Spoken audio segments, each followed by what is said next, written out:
What is going on? So pumped to be with you to talk about your next chapter and how you can take your recreation and turn it into recreation.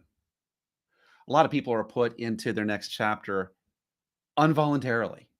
They're given a box and they're told to clear out their desk. I talked to someone like that yesterday. Yikes. Some of us are put into the place to where we have to recreate because what we were doing wasn't working. Ouch. It hurts, but it's for the better.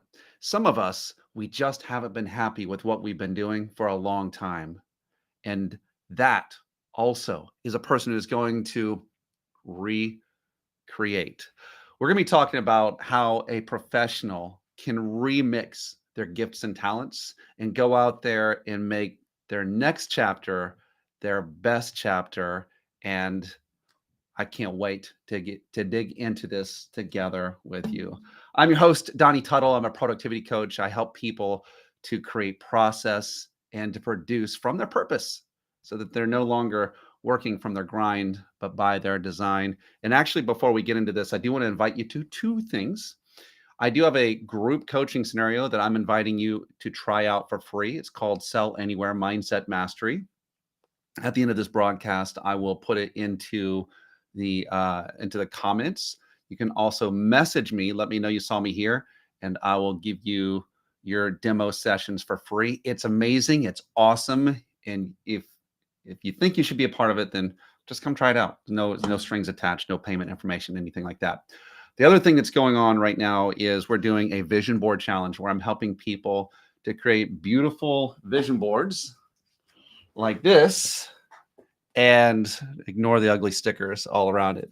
But create beautiful vision boards like that through a series of questions that I ask people and give to people to really hone in on their beautiful vision. And then I give you templates and show you how to use those just plug and play templates on Canva so you can order something really cool looking. So those are two things. If you want those, message me. I'll find a way to get that to you. Also, at the end of this, you can look at the comments in the links. Now, I do not, I do not know how to read comments right now because I'm broadcasting. I'm on YouTube Live. I'm on Facebook. I'm on LinkedIn, and maybe somewhere else. Who knows? So, if you have comments, I'm not going to see those until later. But we are talking about how a professional can recreate themselves, how you can remix those gifts that are inside of you to go create something new. Now, this is for people who believe that there is such a thing uh, as gifts and talents that they've been given, and that they're here to serve other people. And if you're watching this, I'm imagining you might be in a spot where either what you did before isn't working, you're just trying to step into something new and recreate yourself because you're not satisfied with what you have, or you've been forced into it. You've been forced into it. Like I said in the beginning, you were given a box and told to go collect all your things, and it's time to move on. You're forced into it. And I'm going to tell you that none of these scenarios is detrimental. They are all for your good, but they probably don't feel too good right now.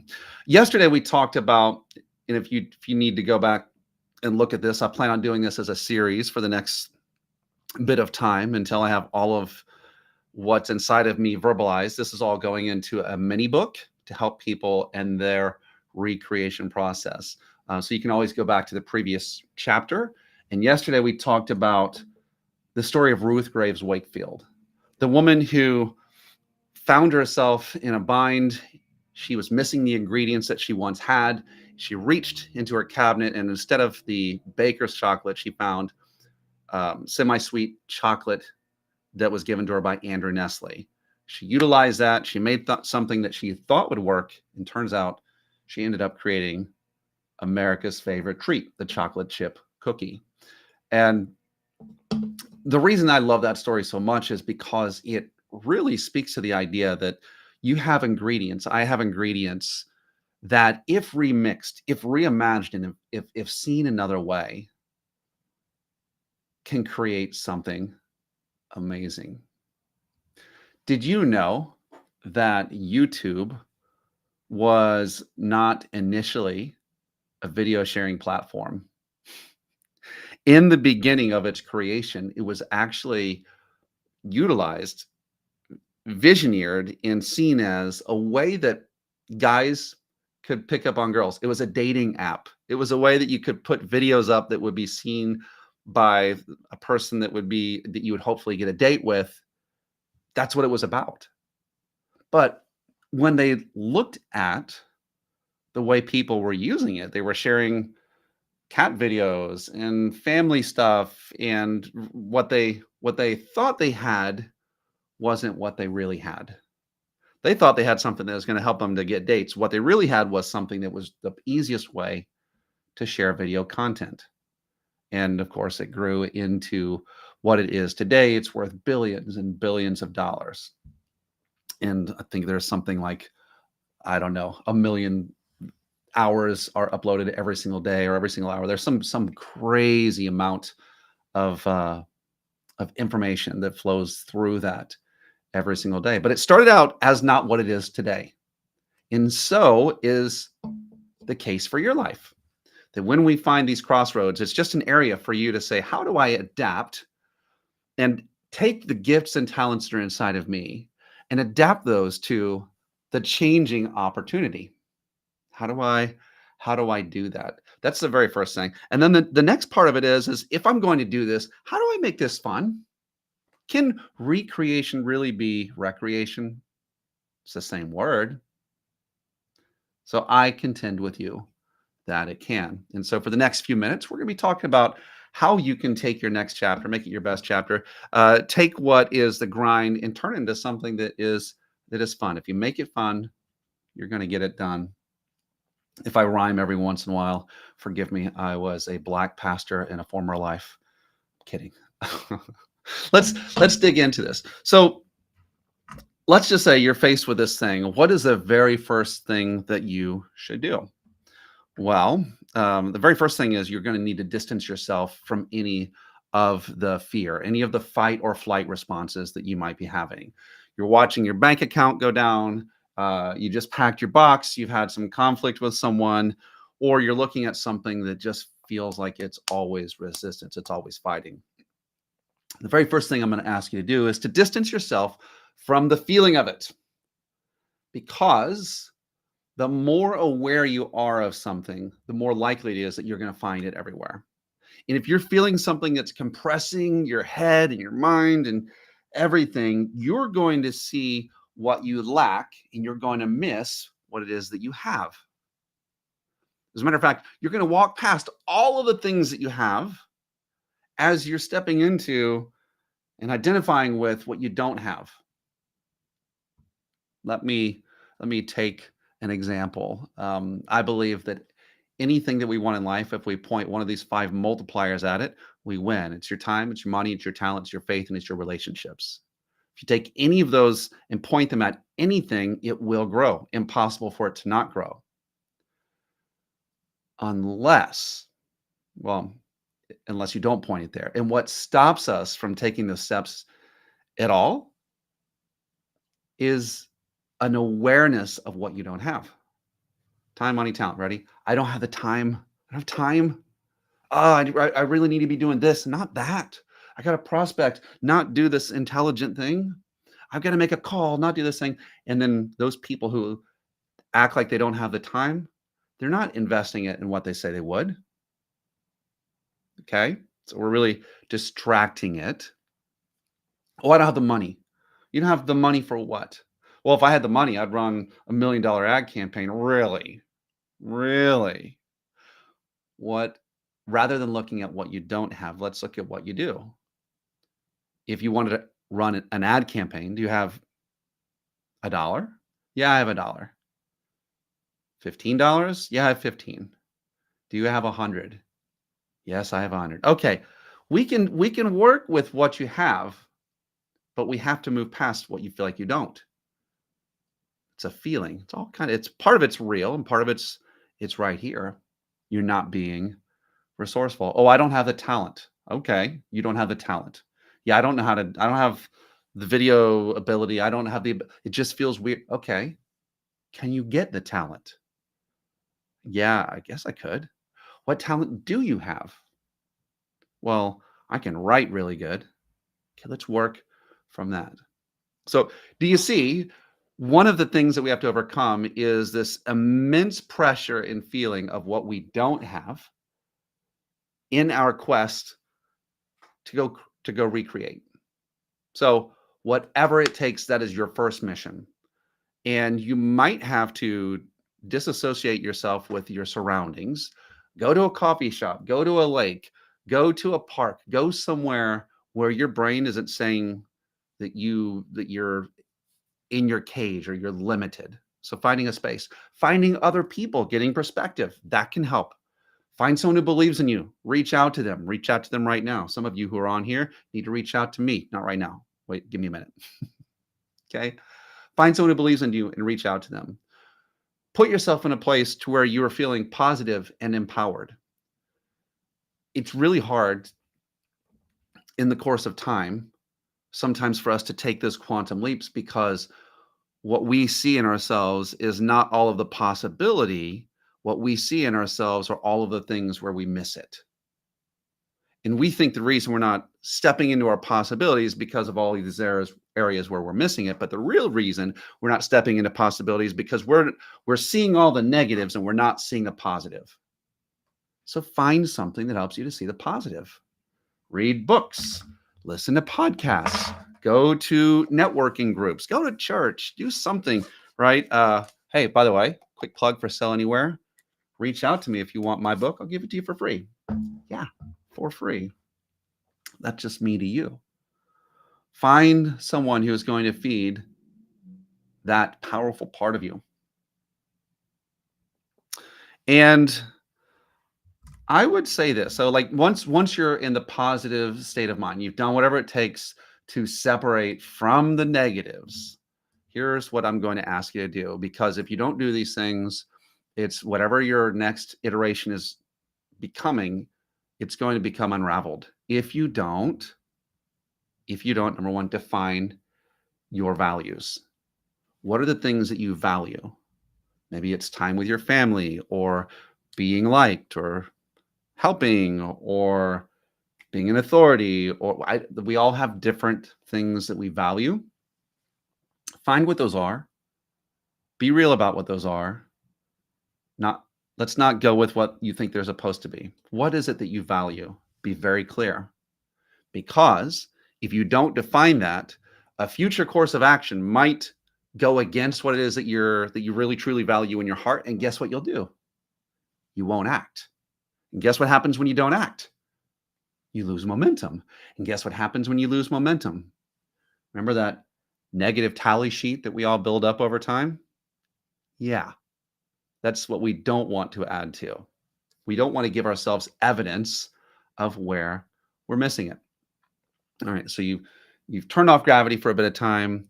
You are starting to see things that you have erased the negatives. You're starting to imagine what's possible, and now the part is I want you to actually dream up possible. I want you to look at yourself like I would look at you, or like an alien would look at you, or like someone um, who has seen you do great things would look at you. And I want you to look at all of your potential. We're not gonna commit. We're just dreaming. Find all of the things that you think could be possible. They might not be possible, but they could be. Maybe you think it's possible to write a book. Maybe you think it's possible to be a consultant. Maybe you think it's possible to mentor other business owners. Maybe you think it's possible to move around the world with your family. Maybe what are the things that you see are possible, and just go crazy with it. Okay, possible doesn't mean probable, because you are going to act towards what you think is probable. Okay, but possible. Next, go find your gifts, go find your talents, go find who you are, what you do better than other people. Again, within the 5 multipliers, that's going to be the way that you interact with problems in the world. It's your talent. your talent towards people, your talent towards problems, your talent towards structures, your talent towards communication. Get a good assessment of that. If you're interested in that, reach out to me. I have one for that as well. You can try also Strength Finder. I think it's Gallup's Strength Finder. Look that up, and you can do that as well. So now you're looking at your gifts. Now you're looking at what's possible. Okay. And now we're going to start to hone in on what are some of the strategies that you could put into play. What could you put into play?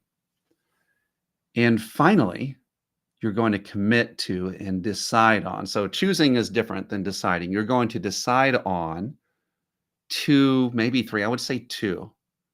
Jim Collins, the author of Good to Great, says if you have more than three priorities, you have none. And so in your recreation, don't be the person that tries to do everything.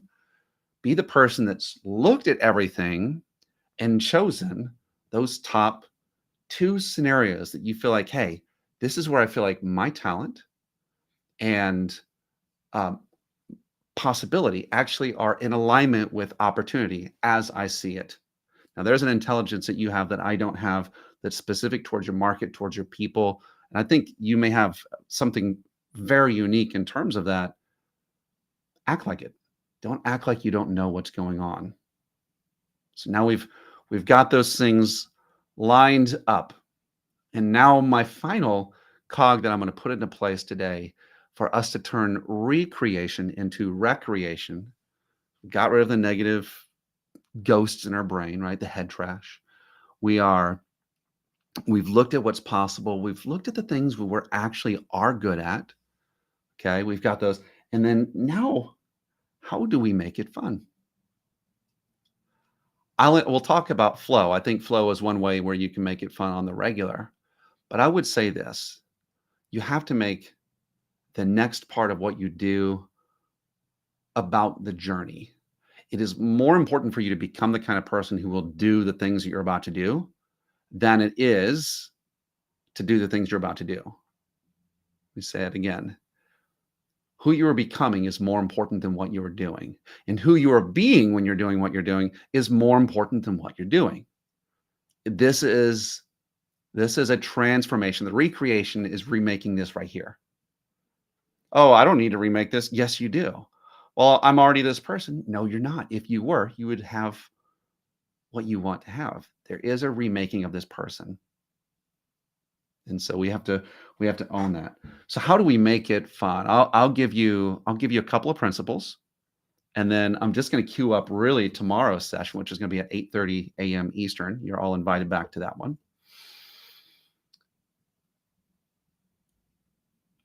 I saw a sign in a library one time. I think it hit me hard because I was a school teacher in the past. And it said, if we want our children to read more, we have to learn how to make it taste more like chocolate and less like medicine. And so for you, make whatever you're about to do taste more like chocolate and less like medicine. And I know you want results, those will come. But results follow what? They follow actions. And actions follow what? They follow thoughts, and thoughts they follow beliefs. And we can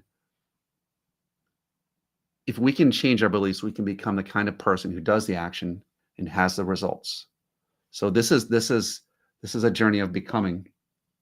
And so put your emphasis on keeping track of doing the right thing and keeping minimal goals. I'll give you an example.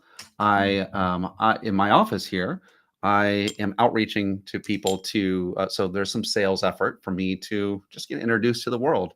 And so every time I reach out to someone that I feel like is in my sphere of influence, desired influence, I give myself the credit, and I track myself. So I take a marble from this location and I put it here to where I can see it.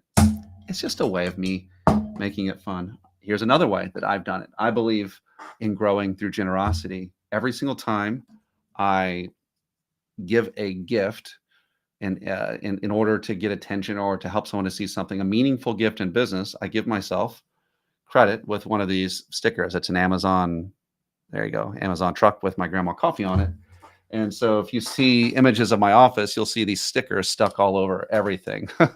My goal was to get 500 of these done this year, and I just believed in my heart that if I do that, my business grows to where I want it to be. I haven't hit 500 yet. My business hasn't grown to what I've wanted to be yet. I've actually parts of it have been being trimmed down. I'm recreating. Why I'm not I'm a journeyman along this path as much as anything. But find a way to track and give yourself credit for the action of being. What is it that shows you that you are becoming that person and that you are that person? It's already within you. We just get to reward ourselves every single time we see that we stepped into that behavior. I help people to do that specific to their personality type. I really do believe doing it according to your personality type. Some people feel like there's just a variety of motivations and a lot of different ways that we can track and do this. But if you give yourself credit for the being and for the doing rather than the results, the results will follow. And so those are a couple of early keys to put that into place. During our session tomorrow, we're going to be talking more about finding your God-given gifts and talents and redeploying, remixing those. And then well, we've got several of these planned out. And again, my goal is that I get to speak this to people and reach new people in a new way. But also, like, this is going to be in a book I'm writing, and I just take the words I'm putting,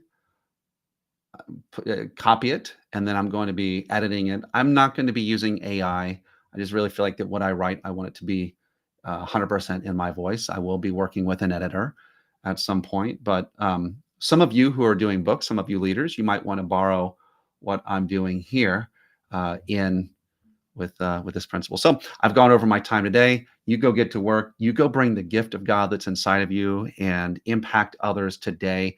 Be a professional where what you profess with your hands is what you profess with your mouth, and it's what you believe and profess from your heart. A professional is someone who does what they say and what they believe. And that's you, and that's me. And we can recreate that into anything that we want to do. Follow those gifts and talents, and we'll connect with you on the flip side. Goodbye for now.